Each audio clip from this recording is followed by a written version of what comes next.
ဘာစီလိုနာတင်းအရင်နေ့နေပါလေဆိုမှာ Ferran Torres ကိုကမန်းရဝါကူပြီးတော့ထိုးနေပြန်ပြီ Julian Alvarez ကမနေ့ကအတလက်တီကိုမက်ဒရစ်လေ့ကျင့်အစီအစဉ်တွေကိုပုံကံမှာမဟုတ်ပါနဲ့အတလက်တီကိုမက်ဒရစ်ကချမှတ်ထားတဲ့အတိုင်းလေ့ကျင့်အစီအစဉ်တွေကိုပြန်ပြီးတော့ဆင်းမယ်လို့အတလက်တီကိုမက်ဒရစ်နဲ့ Julian Alvarez တင်ချာမှာသဘောတူညီမှုရရှိသွားပြီဖြစ်ပါတယ်။ဒါကြောင့် Julian Alvarez ကိုဘာစီလိုနာကရဖို့ဆိုတော့လုံးဝမဖြစ်နိုင်တော့ဘူးကျွန်တော်တို့ဒီဘဝဒီညနေပဲ Julian Alvarez ကစသိမ့်ပြီဒီအချိန်မှာကျွန်တော်တို့အတွက်မျှော်လင့်ချက်လေးနောက်ဆုံးတစ်ခုက Ferran Torres ဆိုတဲ့ striker တယောက်ပဲကျွန်တော်ပြောကျွန်တော်တခြား striker တွေလည်းတခါမှလည်းဝယ်တာလည်းမရှိလို့ဘယ် striker မှလည်းမလိုက်ရသေးဘူးဗျာ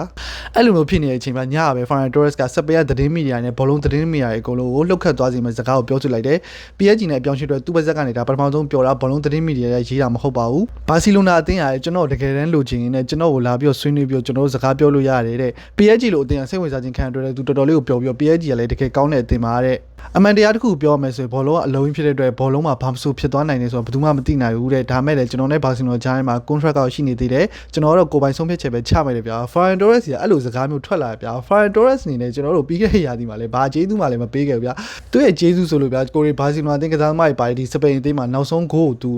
final မှာဂိုးသွင်းခဲ့တာပဲရှိပါပြီးခဲ့တဲ့ရာသီက16ပွဲဆက်တိုက်ဂိုးပေါက်ပြောက်တော့မှာဘာစီလိုနာအသင်းကပြည်သက်တွေကသူ့ကိုစောင့်နေသေးတယ်နောက်ရာသီမှာလည်းသူ့ကိုကျွန်တော်ပြန်ပြီးတော့မျှော်လင့်နေသေးတာပေါ့ဗျာသူ့ကိုဘာစီလိုနာအသင်းကဆွေးနွေးရမယ်သူ့ကိုသူ MRB များထင်နေလားမသိဘူးဗျာဘာစီလိုနာအသင်းကအစရသူ့ကိုပြောထားတယ်တနေ့စာချုပ်ကြံသေးတယ်6လပါရိုက်စာချုပ်တက်တိုးပါမယ်ဆိုတော့ဆရာသမားကလာစာတိုးတောင်းခြင်းတဲ့ပုံပဲသူ့နေထိုင်းနေဗျာလောလောဆယ်ကိုရီအသင်းကလည်းရွေးချယ်စရာလုံးဝမရှိ Ferran Torres မရှိတော့တော်တော်လေးဒုက္ခရောက်ပြီးကျွန်တော်တို့မှာ Julian Alvarez ကလည်းမရတော့ဗျာ Isak Dovita Osimhen တို့ဆိုတော့ဝေလာဝေဟို away မှာကျွန်တော်တို့ဘာမှအဲ့ဒါမျှော်လင့်လို့မရဘူးမနေ့ကဘာစီလိုနာရဲ့တချို့သတင်းမှာဖော်ပြဆိုကျွန်တော်တို့ Dani Olmo နဲ့ Fermin Lopez ကို False Nine ဖြစ်နေပြရဆန်းတော်မှာတုံးနေပြီဗျာနောက်ဆုံးအစီအမပြေတော့အဲ့ဒီ line ပဲကျွန်တော်တို့မှာရွေးချယ်စရာရှိတယ်ဒီအရာဒီပြောင်းရွှေ့ရဗျာတော်တော်စိတ်ညစ်စရာကောင်းတယ်ဗျာပြီးခဲ့တဲ့ရာသီကကျွန်တော်နားလေပါဗျာပြီးခဲ့တဲ့ရာသီကဆိုရင်လာလီဂါနဲ့သူတို့ပြည်တွင်းဖလားသုံးလုံးရတဲ့အချိန်မှာလူကိုတို့ short ခေါ်ပြီးတော့ဒီနှစ်မှာနည်းနည်းလေးဘာစီလိုနာငြိမ်လိုက်တယ်ဗျာအဲ့ဒါကျွန်တော်နားလေတယ်ဂိုးသမား UN Garcia ခေါ်တယ် Ronny Baggio ခေါ်တယ် Margaret အငားခေါ်တယ်အပြောင်းရွှေ့ရာသီအဲ့လောက်နဲ့ပြီးသွားတာကျွန်တော်တကယ်ကိုအဆင်ပြေတယ်အဲ့တုန်းကလည်းကျွန်တော်ပတ်စံကတော်တော်လေးကိုအဆင်မပြေတဲ့အချိန်တွေဗျာဒါပေမဲ့ဒီရာသီမှာတော့လူခေါ်ဖို့အချိန်တန်လောက်ပြီးထင်တယ်ဗျာအခုချိန်တွေကျွန်တော်တို့မှာတိုက်စစ်ကအဒေယာမဲ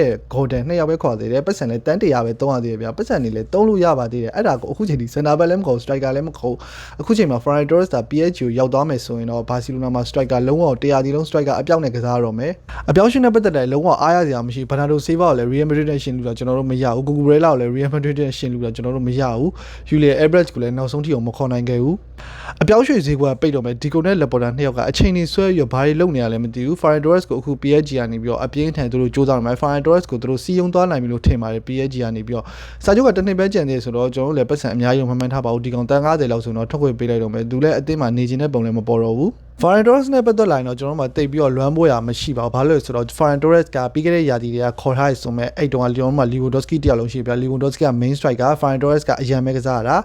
ပြီးခဲ့တဲ့ရာသီကမှ Lewandowski အသက်နည်းနည်းကြီးသွားလို့ Ferran Torres ကိုကျွန်တော်တို့ main striker တင်ပြီးတော့ကစားတာကို16ပွဲစတိုက်ဂိုးပြောက်တဲ့တိုက်စစ်မှုတယောက်ကိုကျွန်တော်တို့ Barcelona fan တွေကလွမ်းဖို့တော့မရှိဘူးသူလည်းသူ့ကိုမလိုချင်တဲ့ Julian Alvarez နဲ့ရှင်ပြီးတော့ရွေးနေပတ်ဝန်းကျင်မှာမနေချင်တော့ပုံမဲ့ကောင်းပါတယ်သူလည်းပိုကောင်းတဲ့အသင်းတစ်ခုရွေးချယ်မယ်ကျွန်တော်တို့လည်းပိုကောင်းတဲ့တိုက်စစ်မှုလာဖို့ပဲမျှော်လင့်တယ်ဒါဆို Ferran Torres ကို PSG သာရသွားမယ်ဆိုရင်ဘာစီလိုနာဘာဆက်ဖြစ်မှာလဲဘာစီလိုနာမှာကျွန်တော်မှာဟိုတနေ့ကလူငယ်ကစားသမားလေး18နှစ် Egypt striker လေး Hamza ရှိသေးတယ်သူ့ကိုနံပါတ်9မှာတင်ဆော့လို့ရတယ်လူငယ်မို့လို့အဆင်မပြေဘူးဆိုရင်တော့မှ False 9မှာ Dani Olmo တို့ Fermin Lopez တို့ထားလွယ်ရတယ်ဗျာလိုအဲ့ရင်ကျွန်တော်တို့တခြားပုံစံတွေရှိတ်တွေပါပြောင်းပြီးဆော့လို့ရတယ်ကျွန်တော်မှာတောင်ပန်ကစားသမားတွေအများကြီးပဲဗျာ Gordon နဲ့ striker တင်ဆော့လို့ရတယ်ဆိုတော့တိတ်ပြီးတော့ဒုက္ခတော့မရောက်သေးပါဘူးဘာစီလိုနာအသင်းဒီရာဒီမှာအကောင်းဆုံးတောက်ခံထားရမယ်ကျွန်တော်တို့ရှိခဲ့တဲ့ဖလားလေးတော့မှပြန်ပြီးတော့မပေါအောင်ထိမ့်သိမ်းထားရမယ်အကလစီယိုမှာလည်းနိုင်အောင်ကဲအောင်မယ်ချန်ပီယံလိကလည်းမျှော်လင့်ထားသေးပဲ